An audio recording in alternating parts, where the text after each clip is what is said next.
Good morning, everyone. Thank you for the opportunity to do this. So my name's Clinton Sampson. I'm 29 years old. I'm an IT recruiter for work. This is my first time doing this, so bear with me if I do stumble or anything like that. So I was diagnosed with multiple sclerosis in November 2021. So I was 25 years old, and that was during COVID. So for some context, back then, before COVID, I was very fit, very active. I would gym every day. So it was quite different to going to lockdown, being stuck at home every day. So I got very lazy, and I started to eat very bad, like everyone else did. And I woke up one morning and I was basically, how would I describe it, numb from my belly button down. So it sort of felt like a pins and needles sensation. So it was kind of hard to find my balance, but I could still walk. But if, for example, I pinched myself, I couldn't feel it. So I felt no pain. So I tried different things. So I thought maybe I wasn't working out enough. So I tried to go for runs and nothing really seemed to work. But I didn't think too much of it until one night in the middle of the night, I woke up to go to the bathroom and I completely lost my balance and I fell over into my work setup, made a loud bang. So everyone was very worried. So that's when I basically started to see my GP. It was all online because of COVID.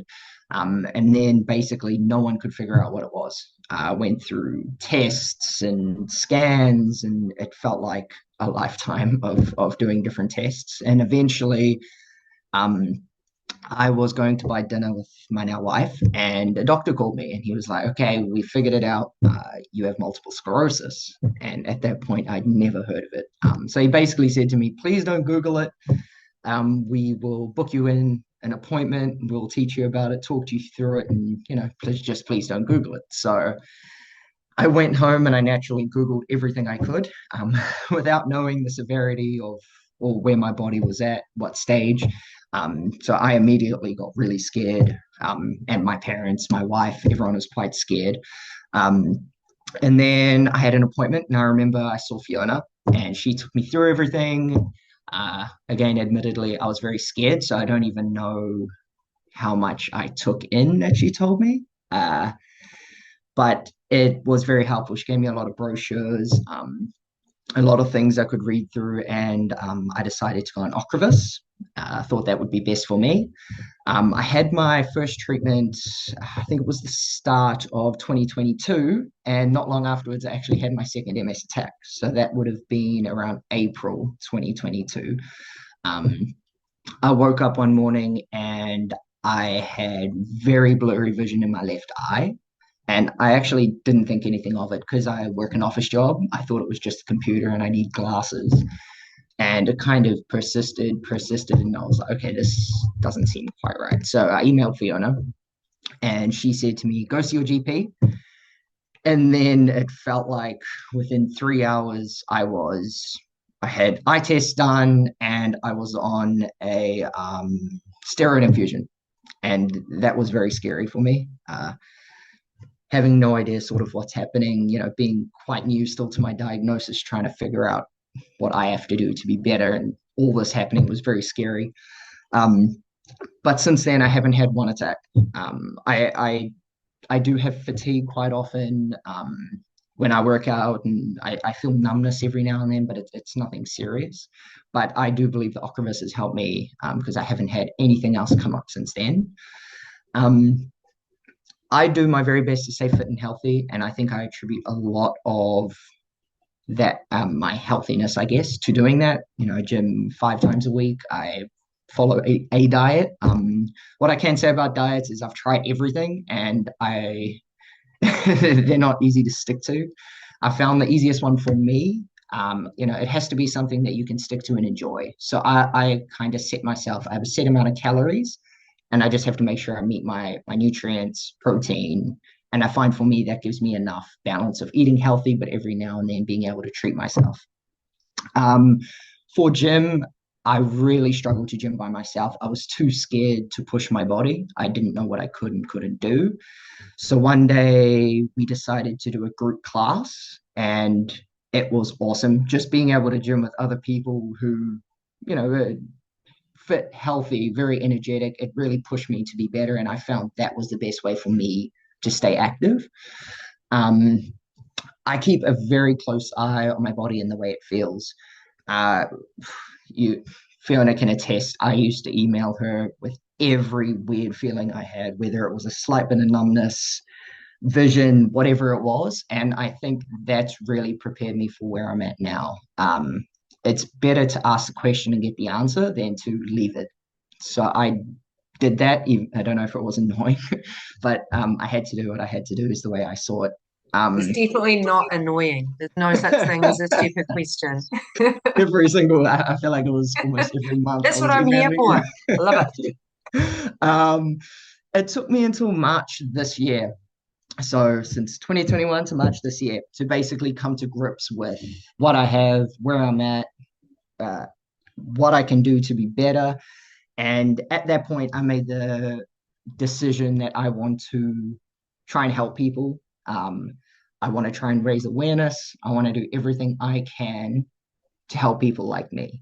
Um, so I basically, it all started with me having a coffee with an MS peer support person. His name was Duncan. We had a coffee, and he is such a good guy. We had a good chat. We had enough in common, but I never realized how good it was to talk to someone else who actually had MS. I could bring up something really small that I never thought anything of, and he'd be like, "Oh, I've had that before." And just being able to bounce those ideas off him, I actually came out of that, went into it feeling scared. I came out of it and I was like, this is awesome. Like this was great. So then after that, I actually went to one of those coffee groups, which I was not against at the start, but I was scared. I went to one of those coffee groups, Duncan Basic. I went with him.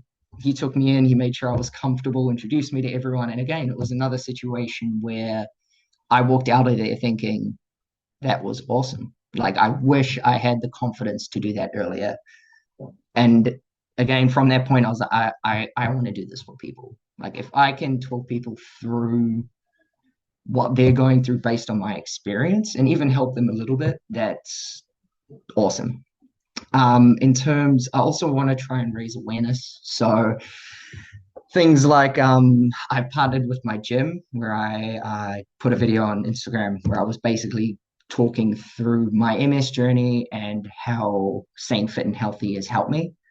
I'm partnering with another brand to try and do another fitness type mini documentary type thing where it's just following my journey, and I want to be really clear with my struggles and be open and upfront about it, because I think it's important for people to know it's not easy for me to get up every morning and go to gym. I struggle a lot with fatigue, but you can still push through, and you can find ways to make it work. It just has to work for you.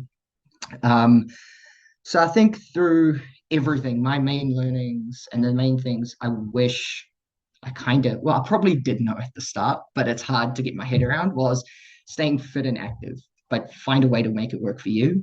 Basically, what Fiona said, whether it's in front of the TV, on your phone, reading a book. For me, it was group classes. It helped me meet new people. Just find something that works for you. Same as diet. For me, it was calories. For you, you might enjoy, I don't know, keto or whatever it might be, but find something to keep you happy. Get to know your body. I feel like it's important to know when you feel off, and know when something doesn't feel right, and ask a question.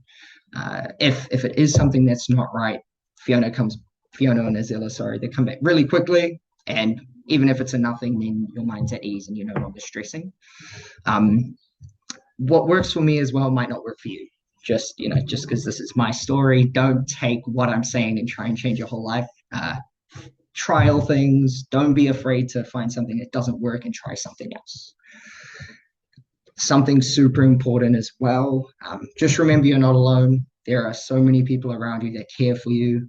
Talk to people. When I was diagnosed, I talked to my mates who were super supportive.